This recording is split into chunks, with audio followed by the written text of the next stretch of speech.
하나님의 사람이 되고 싶은 마음이 있죠. 아니, 하나님의 사람이 돼야겠죠. 사탄의 도구가 아니라 하나님의 사람으로의 세상을 살아야 할 것입니다. 근데 어떤 사람이 하나님의 사람일까요? 너 하나님의 사람아, 하나님이 우리를 그렇게 불러주신다면 얼마나 기쁘겠습니까? 너 나의 한탄이여, 내가 너 지은 것을 후회하노라, 이런 것이 아니라 너 하나님의 사람아 라고 저를 우리를 이렇게 불러주신다면 그것만큼 우리에게 기쁜 일이 어디 있겠습니까?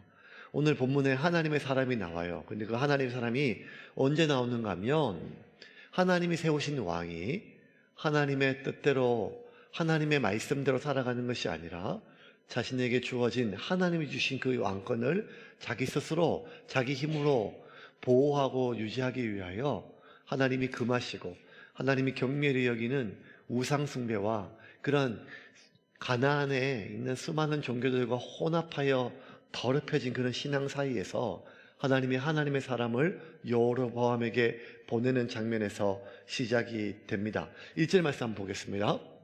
1절입니다. 보라, 그때 하나님의 사람이 여호와의 말씀으로 말미암아 유다에서부터 베델에 이르니 마침 여로보암이 제단 곁에 서서 분향하는지라. 자, 여러분, 하나님의 사람이요, 유다에서 베델로 와요. 그죠? 베델. 그렇죠? 보통 여러분, 이스라엘에서 예루살렘 중간쯤 있어요.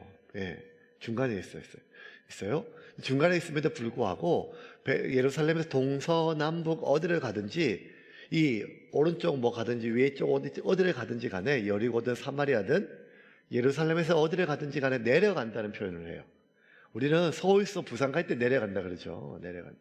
북쪽에 남쪽, 북쪽으로 올라가면 올라간다. 근데 이제 예루살렘은 산지에 있어서 예루살렘에 있는 나머지는 다 평지이기 때문에 예루살렘으로는 올라가고 예루살렘에서 다른 모든 부분들은 내려가요. 그런데 지금 예루살렘은 남쪽에 있고 북이스라엘 위에 베델 위에 있거든요. 그런데 베델로 유다에서 하나님의 명령을 받았던 하나님의 사람이 베델까지 올라가서 여로보암에게 하나님의 메시지를 전해요. 여러분, 왜 그랬을까요? 지금 남북이 갈라졌거든요. 남북이 갈라졌어요. 특별히 여로보암이 북이스라엘 사람들이 남쪽에 못 내려가게 하기 위해서 38선을 가르진 않았지만 이 절기 때마다 예루살렘에 가진 것을 막기 위해서 이 베델과 단에 이 가정스러운 상을 만든 것 아니겠습니까? 이러면 지금 다른 나라예요. 서로 대적해서 싸우는 나라고 전투도 있습니다. 근데 그럼에도 불구하고 지금 남쪽에서 선지자가 하나님의 사람이 북쪽에 적국에게 올라가는 이유가 뭘까요? 아니, 하나님이 그렇게 하신 이유가 뭘까요? 왜냐하면 북이스라엘에서는 하나님의 말씀을 전할 선지자가 없기 때문이에요. 원래 북이스라엘 땅에도 하나님의 선지자가 있었어요. 그런데 여로보암이 계속해서 패역하여 산당을 만들고 그리고 레위인이 아닌 사람을 제사장을 세우고 금송아지를 만들고 이방 종교와 같이 혼합하여 하나님의 신앙을 더럽히고 있을 때 그것들을 견딜 수 없고 용인할 수 없는 많은 선지자들은 남쪽 유다로 내려왔어요. 그리고 북쪽에 있는 어쨌든 선지자로 일업하고 있는 선지자들 중에는 남아있는 사람들은 더 이상 여로보암의 죄를 지적하지 않고 여로보암의 이 패역함에 대해서 그렇게 용납하고 있는 것들입니다. 그러니까 여러분, 이게 좀 비슷한 게 우리나라도 이제 38선이 이렇게 갈렸을 때 북쪽에 있는 교회들이 원래 여러분 평양이 동양의 예루살렘이라 할 만큼 평양 대부흥 운동하고 굉장히 어떤 기독교의 어떤 그런 핵심적인 그런 힘들은 평양 쪽에서 이북에 많이 있었거든요. 그런데 48선이 갈리고 나서 기독교 탄압이 있고 나서 목사님들이 굉장히 다 남쪽으로 많이 내려오셨어요. 그래서 이 교회가 소속된 것을 노회라고 하는데 노회가 보면요, 이렇게 뭐 경기노회, 부산노회, 서울노회 이렇게 있는데 황해노회, 그 다음에 뭐 평양노회 뭐 이런 것들이 있어요. 왜냐하면 그 이북에서 내려온 목사님들이 만든 교회들 여전히 왜 노회가 그렇게 되는가 하면 곧 통일이 되어서 다시 그 땅에 돌아간다는 생각을 가지시고 그 노예들을 그대로 간직하고 있어요. 지금도 있습니다. 우리 합동, 대한예수교 장로회 합동, 우리 교회가 소속되어 있는 노예를 보면 그렇게 이북 노예들이 아직도 있어요. 대다수의 목사님들이 내려오셨어요. 지금 북이스라엘은요, 남쪽에 있는 선지자가 올라갈 수가 없어요. 그런데 하나님이 하나님의 사람이라고 하는 한 선지자를 보내시는 이유는 하나밖에 없어요. 북이스라엘에도 이 하나님의 백성이 있었어요. 북이스라엘에도 예언자들, 선지자들이 있었어요. 그런데 그 중에 단 한 명도 하나님의 말을 전할 사람이 없었던 거예요. 단 한 명도 하나님이 말할 사람이 없었던 것입니다. 이게 너무 비극인 거예요, 여러분. 이게 비극이에요. 그 땅에 지금도 오늘 본문의 1절에 보면 여로보암은 자기가 스스로 만든 하나님의 제단에서 하나님께 분향하고 있다고 생각하고 있었거든요. 굉장히 많은 산당에 하나님을 위한 그런 제사가 지금도 진행되고 있었어요. 그런데 그 어느 곳에서도 그 누구를 통해서도 하나님은 하나님의 말 하나 전할 때가 없었던 것입니다. 사무엘 때가 그러지 않았습니까? 그 나이 어린 사무엘이 제사장도 아니고 한 번도 하나님의 음성을 들어본 적도 없는 그 어린 사무엘이 성전에서 자고 있을 때 엘리 대제사장이 있었거든요. 그냥 제사장이 아니라 엘리 대제사장이란 말이에요. 홈리와 비느하스 그 아들들까지 지금 제사장 역할을 감당하고 있음에도 불구하고 하나님은 한 번도 하나님의 음성을 들어본 적도 없고 하나님의 음성이 무엇인지도 모르는 그 어린 사무엘에게 말씀하세요. 사무엘아, 사무엘아. 왜? 그 아이 하나 말고는 하나님의 말을 전할 사람이, 하나님이 말할 수 있는 사람이 하나도 없단 말이에요.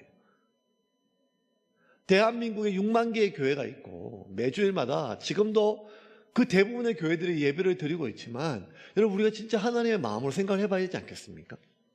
하나님이 받을 수 있는 예배, 하나님이 당신의 마음을 전할 수 있는 사람이 얼마나 있겠습니까? 저와 여러분, 우리를 포함해서 그런 두렵고 떨리는 마음으로 오늘 본문을 하나씩 좀 봅시다. 하나님은 그 하나님의 사람을 유다에서 베델까지 올려보내신 이유는 하나밖에 없습니다. 북이스라엘에서 지금 이렇게 패역한 일을 저지르는 것에 대해서 여로보암과 그 백성들을 경고하시기 위함이었습니다. 2절과 3절 보겠습니다. 하나님의 사람이 제단을 향하여 여호와의 말씀으로 외쳐 이르되 제단아 제단아 여호와께서 이와 같이 말씀하시기를 다윗의 집에 요시아라 하는 아들을 낳으리니 그가 내 위에 분향하는 산당 제사장을 내 위에서 제물로 바칠 것이요 또 사람의 뼈를 내 위에서 사르리라 하셨느니라 하고 그날에 그가 징조를 들어 이르되 이는 여호와께서 말씀하신 징조라 제단이 갈라지며 그 위에 있는 재가 쏟아지리라 하며. 이렇게 이 패역한 제단 그리고 이 패역한 제사장들, 이들의 제사장들의 뼈를 다 가루로 삼아가지고 그 제단에 뿌리겠다는 거예요. 요시아 때 이 예언이 그대로 이루어져요. 요시아 왕 때.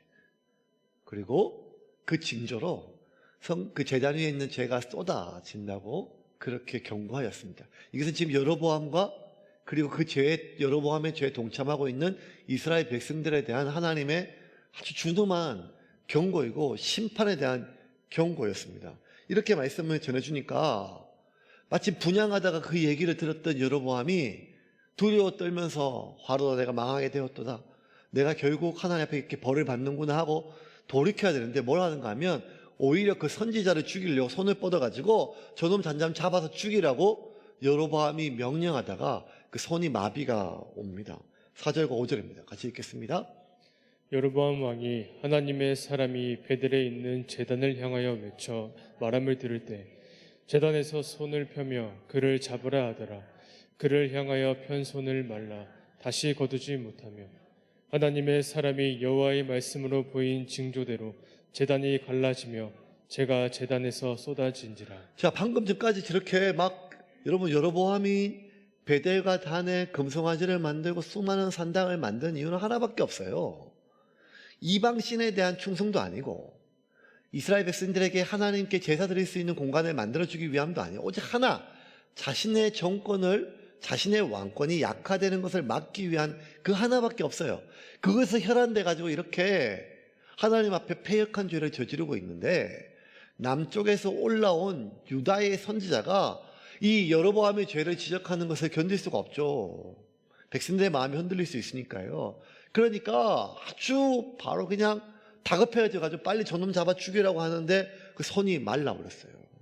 마비가 되고 이렇게 펴지 않고 이렇게 막 움직이지 않게 되었어요. 얼마나 당황했을까요? 저는 가끔씩 이렇게 이런 생각이 좀 들어요.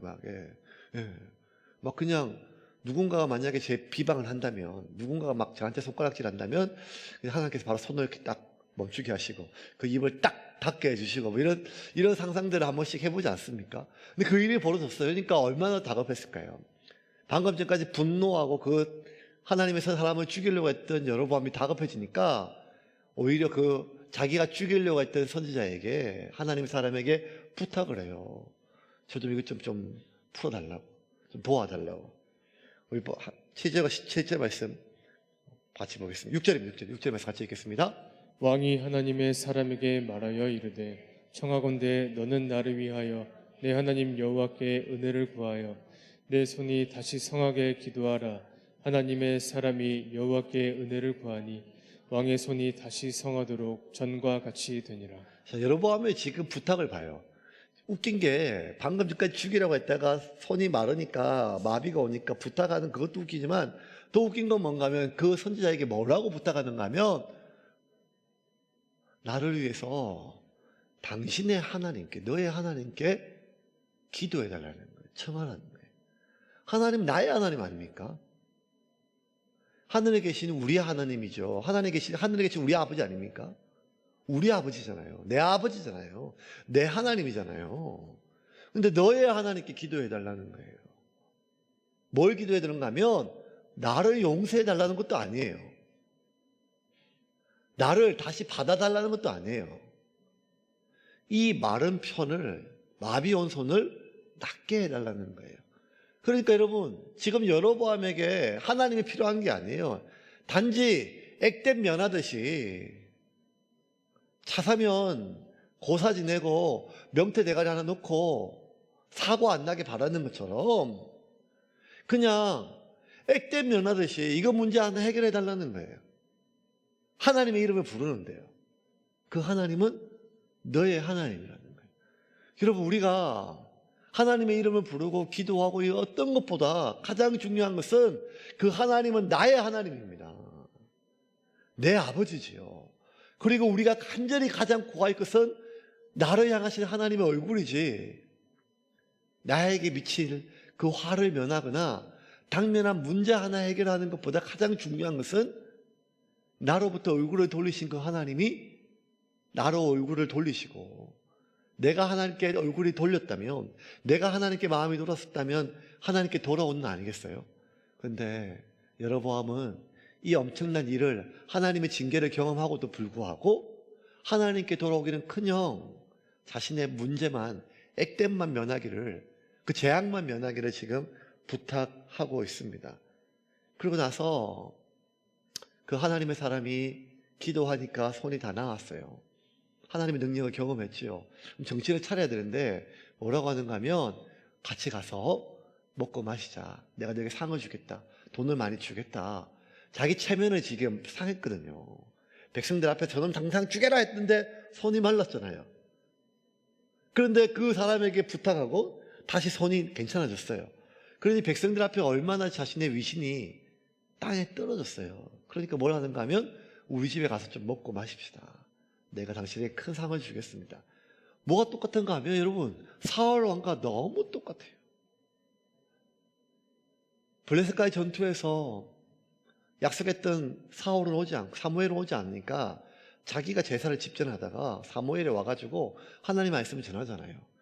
하나님이 당신의 왕 삼은 거 후회하십니다. 왜 이런 악을 행하였습니까? 그러니까 이 사울 왕이 하나님이 나를 버리신 것에 대해서도 아무런 반응이 없고 오직 하나만 부탁해요. 나와 함께 가서 제사를 드립시다. 그래서 백성과 장로들 앞에서 내 위신을 세워달라고 얘기를 합니다. 끝까지 사울은 하나님이 나를 버렸다고 얘기했음에도 불구하고 나를 버리시는 하나님의 마음은 안중에도 없고 자신의 체면과 왕권이 약화될까 봐 백성과 장로들에게 자신의 위신을 세워달라고 했던 사울 왕과 다를 바가 하나도 없어요. 똑같은 부탁을 하는 이 여로보암 왕의 그 하나님의 사람은 단호하게 얘기를 합니다. 당신이 내게 돈이 아니라 이 나라의 절반을 준다 할지라도 난 그럴 수 없습니다. 7절부터 10절까지 같이 읽겠습니다. 왕이 하나님의 사람에게 이르되 나와 함께 집에 가서 쉬라. 내가 네게 예물을 주리라. 하나님의 사람이 왕께 대답하되 왕께서 왕의 집 절반을 내게 준다 할지라도 나는 왕과 함께 들어가지도 아니하고 이곳에서는 떡도 먹지 아니하고 물도 마시지 아니하리니 이는 곧 여호와의 말씀이 내게 명령하여 이르시기를 떡도 먹지 말며 물도 마시지 말고 왔던 길로 되돌아가지 말라 하셨음이니이다 하고 이에 다른 길로 가고 자기가 베델에 오던 길로 되돌아가지도 아니하니라. 떡도 먹지 말고 물도 마시지 말고 왔던 길로 오지도 말고 되돌아가라. 하나님의 지엄하신 명령을 하나님의 음성을 들은 것이죠. 그럴 수 없습니다. 절대 없습니다. 왜? 하나님이 내게 명령하신 그대로 그 말씀 그대로 저는 순종해야 된다는 거예요. 재물에 대한 욕심이 없어서가 아니고 그 여로보암이 싫어서도 아니고 여로보암의 호의를 거절하기 위함이 아니라 오직 하나, 하나님이 내게 그렇게 명령하셨습니다. 떡도 물조차 먹지 말고 머물지도 말고 왔던 길로도 오지 말고 돌아가라는 거예요. 철저하게 그 부정한 땅에 부정한 일에 조금도 발을 담그지 말고 너는 나의 준엄한 심판만을 전하고 오라는 하나님의 명령 때문에 이 선지자는 단호하게 거절하고 가요. 이 소식이 여러분 북이스라엘의 총알처럼 퍼졌어요. 9시 뉴스가 있는 것도 아니고 지금처럼 핸드폰으로 인터넷을 볼 수 있는 것도 아닌데 여러분 소문은 화살보다 빠릅니다. 진짜 빨라요. 네. 여러분 제 소문 좀 내주세요. 9kg 빠졌다고.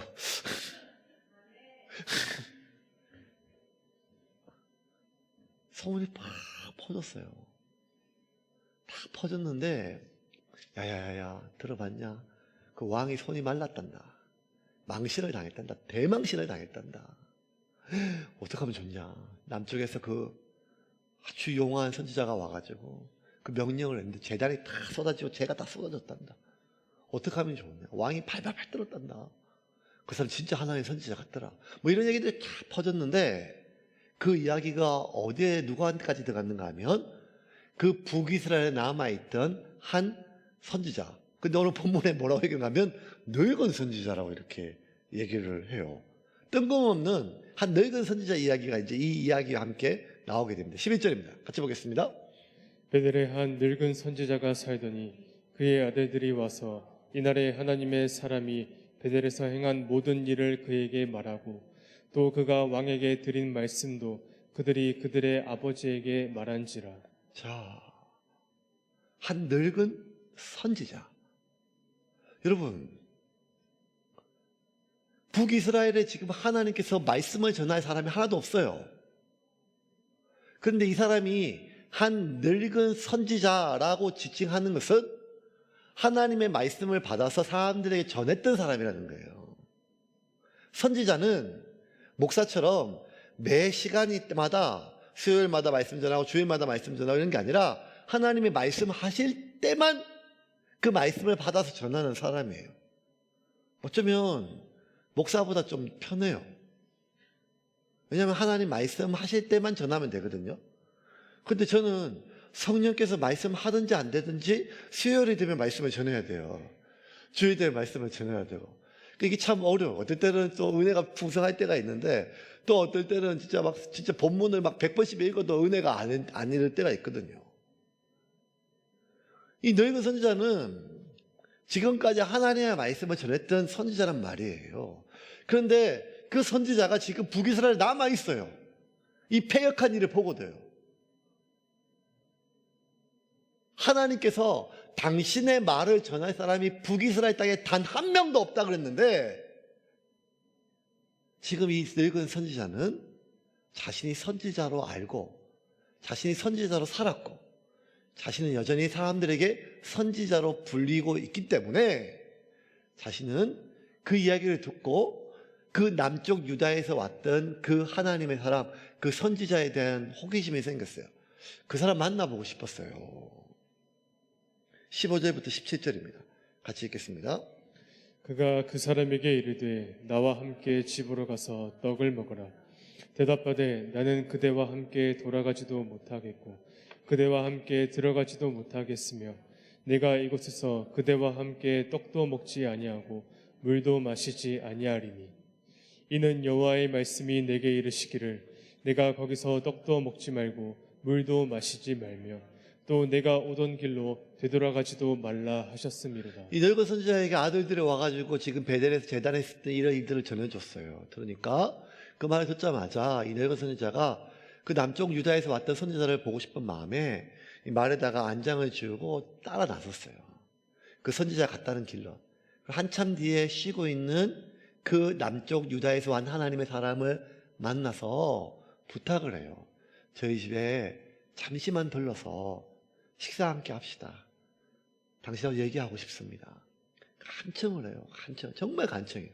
찾아온 거예요, 지금. 사람을 보낸 게 아니라 자기가 직접 찾아간 거예요. 어디 있을지도 모르고 따라잡으려고 안장을 씌우고 빨리 급하게 갔어요. 이게서 뭘 느껴지는가 하면 이 늙은 선지자가 어떻게든지 이 남쪽 유다에서 온 하나님의 사람을 만나고 싶은 간절함이 느껴져요. 만나서도 어떻게든지 간청을 해요. 저희 집에 잠시만 머뭅시다. 식사 함께 합시다. 잠시면 됩니다. 물 한 잔 드시고 잠시만 저와 얘기를 좀 나눕시다. 이 늙은 선지자는 왜 이렇게 이 남쪽에서 온 유다에서 온 하나님의 사람을 선지자를 만나려고 했을까요? 왜 그토록 간절하게 자신의 집에 초대하려고 했을까요? 죄책감 때문이에요? 아니면 호기심 때문이에요? 여러 가지 이유가 있겠지만 제가 본문을 계속 오늘 묵상하면서 들었던 마음은 이거였어요. 월요일날 제가 이제 설교 원고를 작성하고 계속 오늘 마음에 하루 종일 마음에 연대는 게 아니 이 늙은 선지자는 왜 이렇게 이 사람을 만나려고 했을까? 제가 어떤 마음이 들었는가 하면 가짜는 진짜를 만나고 싶어 한다. 가짜는요 진짜를 만나고 싶어요. 거짓 선지자는 진짜 만나고 싶지 않아요. 왜냐하면 그런 마음이 없어요. 자기가 처음부터 거짓이니까요. 근데 가짜가 맨날 부르는 찬송이 있어요. 내 평생 소원 이것뿐 진짜가 되는 것. 진짜가 되고 싶어 하는 거예요. 진짜로. 진짜 선지자라고 느껴졌어요. 그 사람 진짜 선지자다. 그 사람이 하는 말 진짜 하나님께 들은 말씀이다. 나 그 사람 만나고 싶다. 나 그 사람이 진짜로 들은 하나님의 음성 듣고 싶다. 여러분, 저는 이 베델 늙은 선지자의 마음이 좀 감정이입이 좀 돼요. 왜냐하면 제가 사역하다가 내가 진짜 목사 맞나 이런 마음이 종종 들 때가 있거든요. 내가 진짜 목사가 맞나? 이런 서글픈 마음이 내 자신의 한심함을 봤을 때.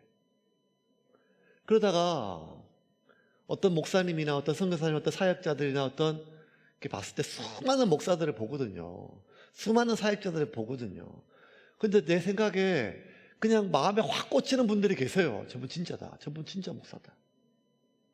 저분 진짜 목사다. 이런 마음이 들면 두 가지 마음이에요. 갑자기 제 자신이 굉장히 하늘에서 초라해지고, 두 번째는 그분 만나고 싶어요. 그분 이야기를 좀 더 듣고 싶어요. 그분이 지금 동행하고 있는 예수님을 알고 싶어요. 그 사람이 소개하고 그 사람이 설명하는 예수가 아니라 그분 안에 있는, 그분과 동행하고 있는 그 예수님, 그 예수님에 대한 이야기를 듣고 싶은 마음이 막 올라오거든요. 이게 좀 다른 것 같아요. 한참 막 사역 시작했을 때는요, 부흥하는 목사님들 책들을 많이 읽었어요. 마른 뼈도 살아날 수 있다, 뭐 이런 책들. 그래서 막 그런 책들 보면서 제가 나도 나중에 부흥하면 책 써야지. 젖은 장작도 탈 수 있다, 뭐 이런 책.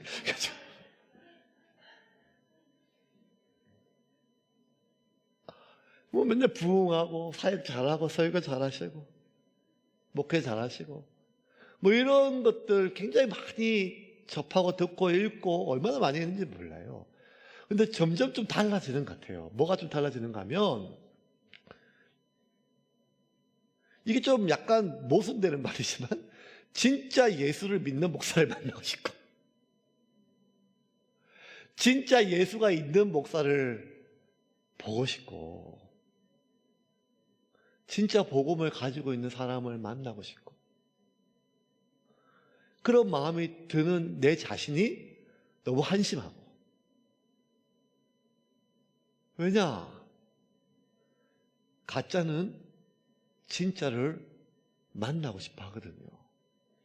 이 늙은 선지자는 그 유다에서 온 하나님의 사람을 만나고 싶었어요. 어떻게든지 간청을 해요. 그런데 그 하나님의 사람은 정중하지만 단호하게 거절해요. 저는 그럴 수 없습니다. 안 갑니다. 가기 싫으면 이게 아니에요. 저는 그럴 수 없습니다. 아니 왜요? 잠시만요. 잠깐만요. 식사 한 끼만요. 아니 물 한 모금만요. 아니 저는 그럴 수 없습니다. 하나님이 제게 머물지도 먹지도 물 한 모금조차도 금하셨습니다. 그러면 저는 그럴 수 없습니다. 라고 단호하게 거절을 해요. 그러자 이 늙은 선지자가 너무 이 하나님의 사람과의 만남을 갈망해서 이야기를 갈망해서 거짓말을 합니다. 하나님의 천사가 저에게 나타나셔서 당신을 먹이라고 하셨습니다. 18절과 19절입니다. 같이 읽겠습니다. 그가 그 사람에게 이르되 나도 그대와 같은 선지자라. 천사가 여호와의 말씀으로 내게 이르기를 그를 내 집으로 데리고 돌아가서 그에게 떡을 먹이고 물을 마시게 하라 하였느니라 하니 이는 그 사람을 속임이라. 이에 그 사람이 그와 함께 돌아가서 그의 집에서 떡을 먹으며 물을 마시니라. 거짓말 한 거죠. 천사가 나타나서 말씀했대요. 당신 먹이라고 마시라고. 그를 속이니라. 거짓말이에요. 거짓말. 근데 여러분 방금 읽었던 본문 보면 이거보다 더 큰 거짓말이 있어요. 다시 한번 볼까? 18절 19절. 제일 큰 거짓말이 진짜 거짓말이 뭔가 하면 이거예요. 그가 그 사람에게 이르되 나도 그대와 같은 선지자라. 여러분 제가 읽었을 때 본문 속에 가장 큰 거짓말은 이거예요. 나도 당신과 똑같은 선지자입니다. 제 말 믿으세요. 천사가 나타나셔서 하나님이 보내서 당신을 먹이고 마시게 하라고 했습니다. 당신과 똑같은 선지자라니까요. 이게 가장 큰 거짓말 같아요. 나도 당신과 같은 선지자라. 나도 당신하고 똑같은 예수쟁입니다. 나도 교회 다닙니다. 나도 목사입니다. 나도 장로입니다. 나도 그리스도인입니다. 여러분 어쩌면 가장 큰 거짓말이 이 말 아니겠어요? 지금 이 시대 하나님이 들으시기에 지금 제가 말하는 건 하나님이 들으시기에 불꽃 같은 눈으로 그들을 관찰하 보고 계시는데 저놈이 내가 보내지도 않은 천사가 하지도 않는 말로 나를 사칭해서 하는 그 거짓말 그것도 너무 천인공노해서 벼락 맞을 일인데 그것보다 가장 큰 거짓말은 뭔가 하면 나도 선지자입니다. 나도 목사입니다. 나도 예수쟁입니다. 나도 장로입니다. 나도 집사입니다. 이 늙은 선자는 어떻게든지 이 사람을 자신의 집으로 모시고 가고 싶은 마음이에요. 그래서 자기 마음대로는 무슨 하얀 거짓말이든 선한 거짓말이든 모르겠지만 그 말에 이 하나님의 사람이 쏙습니다. 왜? 나도 당신 같은 선지자로 이렇게 얘기했는데 하나님이 천사를 보내서 그렇게 말씀하셨다 하니 그 말에 순종해야 되지 않겠어요? 그러니 따라가서 먹고 마십니다. 근데 그때 하나님의 진노가 그 하나님의 사람에게 임합니다.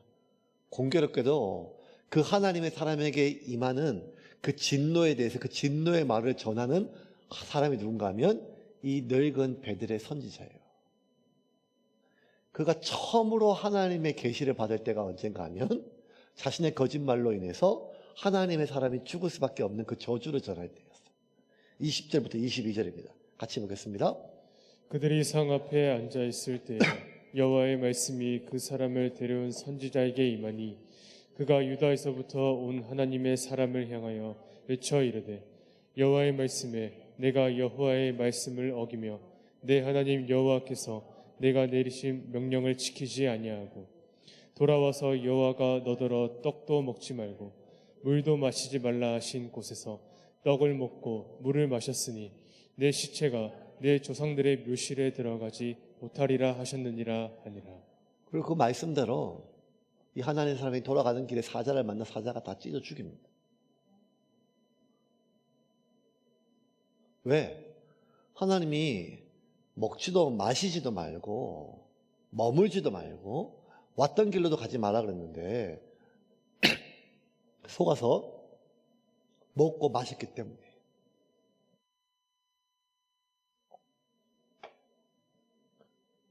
이 본문을 하나님 말씀이 이렇게 무섭구나, 하나도 어기면 바로 죽는구나, 결국 이 사람이 하나님의 심판을 받았구나, 이렇게 해석하면 좀 무리가 있어요. 왜냐하면 하나님의 말씀을 1.1획도 변함없이 지키고 조금이라도 어기면 이렇게 하나님의 심판받는구나 라고 생각하기에는 이걸 하나님의 심판으로 보기에는 좀 무리가 있어요. 왜냐하면 정말 심판받아야 될 거는 그 늙은 선지자 아니에요? 근데 늙은 선지자는 늙어서 죽어 진짜. 지금도 늙었는데 더 늙어서 죽어요. 왜냐하면 자기 때문에 이 선지자가 죽었다는 얘기를 듣고 뭐라고 유언하는가 하면 내 뼈를 그 선지자와 같이 묻어달라고 그렇게 얘기를 해요. 그러니까 여러분 정말 하나님의 심판이라면, 하나님의 명령을 어겨서 그렇다면 하나님의 말을 오욕한 게 아니라 완전히 거짓말했던 이 늙은 선지자가 바로 사자가 아니라 불이 임해가지고 그냥 다 죽어야 되는 게 맞잖아요.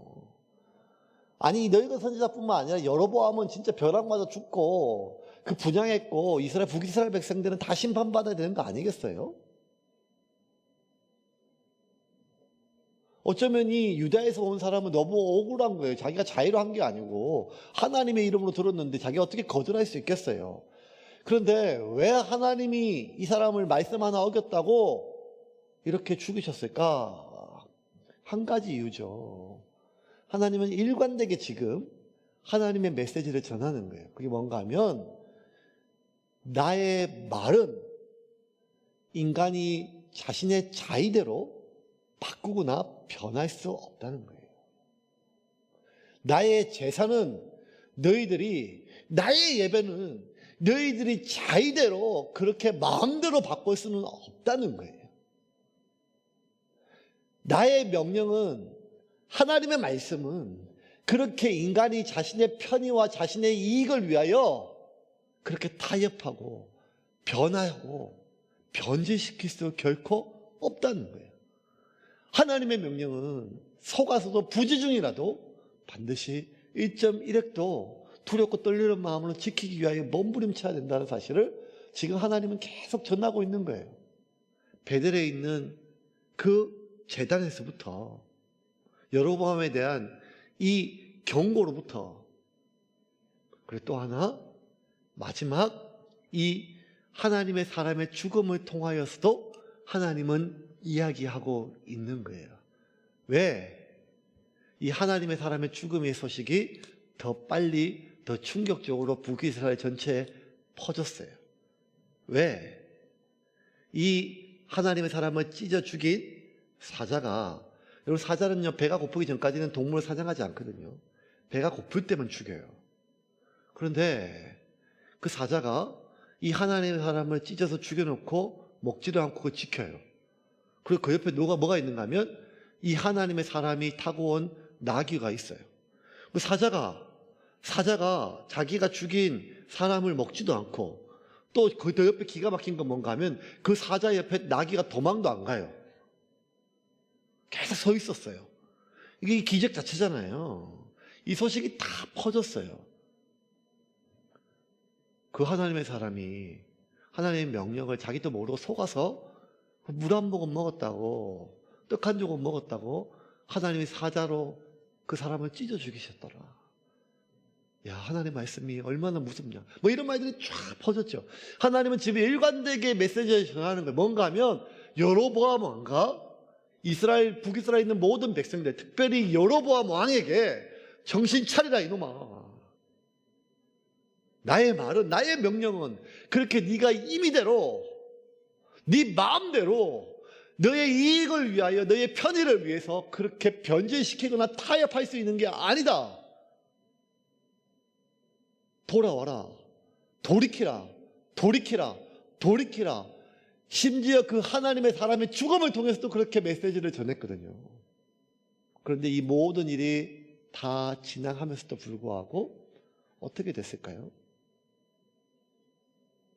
31절과 32절, 마지막 33절, 34절 보겠습니다. 같이 읽겠습니다. 여로보암이 이 일 후에도 그의 악한 길에서 돌이키지 아니하고 다시 일반 백성을 산당의 제사장으로 삼되 누구든지 자원하면 그 사람을 산당의 제사장으로 삼았으므로 이 일이 여로보암의 집에 죄가 되어 그 집이 땅 위에서 끊어져 멸망하게 되니라. 이제 말씀을 좀 정리하겠습니다. 여러분, 계속 제가 반복해서 강조하지만 이 열왕기서가 언제 쓰여졌는가 하면 북이스라엘과 남유다가 완전히 멸망당한 뒤에 쓰여진 책이잖아요. 바벨론 포로에 잡혀가가지고 철사줄에 두 손 꽁꽁 묶여가지고 왕이 두 눈을 뽑혀가지고 갔을 정도면 일반 백성들은 얼마나 비참한 상황에서 그 이역만리 타국에 가서 노예로 살았으니까 얼마나 비참했겠어요. 그때 쓰여진 책이에요. 우리가 어쩌다 이렇게 되었는가? 하나님이 어떻게 우리를 이렇게 버리셨는가?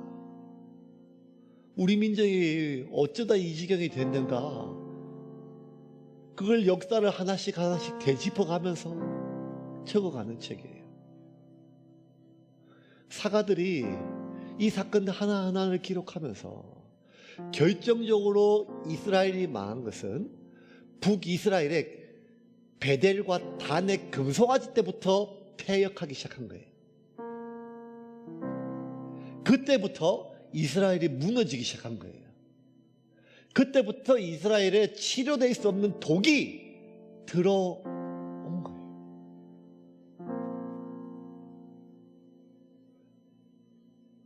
이때부터였구나. 여기서부터였구나. 아니 왜 이랬을까? 이게 하나님 앞에 얼마나 큰 죄인 줄을 왜 몰랐을까? 여로보암 그 사람은 왜 본인 하나의, 자기 집안 하나의 멸문지문을 끊고 그것을 넘어서 온 이스라엘 백성들이, 이 많은 백성들이, 하나님의 백성 전체가, 한 민족이, 한 나라가 멸망당하는 이 엄청난 비극의 일을 왜 이렇게 쉽게 저질렀을까? 아니 그래, 왕권 때문에 그럴 수도 있겠지. 그런데 하나님이 이렇게 사람을 보내고 경고하고 돌이키라, 돌이키라, 돌이키라, 손이 마르고 그 말을 전했던 하나님의 사람조차 그 물 한 모금 먹었다고, 떡 한 모금 한 조각 먹었다고 이렇게 죽었는 이 엄청난 사건을 보고도 결론은 뭔가 하면 33절 34절 이 일 후에 여전히 여로보암은 그 악에서 돌이키지 아니하고 돌이키자. 여러분, 어떤 사람이 하나님의 사람일까요? 자기가 하나님의 사람으로 여기고 있는 그 선지자처럼, 늙은 선지자처럼 사람들이 자기를 선지자로 부른다고 하나님의 사람일 수는 없습니다. 내가 내 스스로를 그리스도인으로 여기고 이 정도면 괜찮은 사람이라고 여긴다고 하나님의 시각과 같을 수는 없는 것 아니겠습니까? 성경은 늘 동일하게 한 가지 메시지를 우리에게 이야기합니다. 누가 하나님의 사람인가 하면 하나님의 이름을 부르는 사람이 아니라 자기가 하나님의 사람이라고 하는 자부심이 있는 사람이 아니라 하나님의 말씀을 두려워하며 순종하기 위하여 몸부림치는 사람이라는 것입니다. 사무엘이 그러하였습니다. 나는 나를 존중히 여기는 자를 존중히 여기고 나를 경멸히 여기는 자를 멸시하는 자를 내 말을 멸시하는 자를 경멸히 여기리라. 여러분, 우리가 하나님을 경외한다는 말은 하나님을 두려워하고 하나님을 사랑한다는 말. 그 하나님은 눈에 보이지 않고 만질 수 없고 그 하나님의 음성은 우리의 귀에 들리지 않지만 하나님의 말씀은 1.1획도 변함없이 문자로 너무나 명확하게 우리의 눈에 우리의 귀에 지금도 들려오고 있음을 믿으시기를 바랍니다. 그러므로 하나님을 경외하는 사람은 하나님의 말씀을 경외하는 사람입니다. 하나님을 존중히 여기는 사람은 하나님의 말씀을 존중히 여기는 사람입니다. 그러므로 여러분, 오늘 우리가 하나님의 사람으로 살기 위하여 몸부림치는 가장 중요한 기도의 제목은 무엇인가 하면 하나님 말씀에 순종하게 하여 주시옵소서. 하나님 말씀에 순종하기 위하여 몸부림치게 하여 주시옵소서. 그렇게 하나님의 말씀을 하나님처럼 두려워하며 귀히 여기고 순종하며 살아갈 수 있도록 내 자신을 쳐서 복종케 하여 주시옵소서. 이것이 우리의 기도의 제목이 되기를 주님의 이름으로 축원합니다.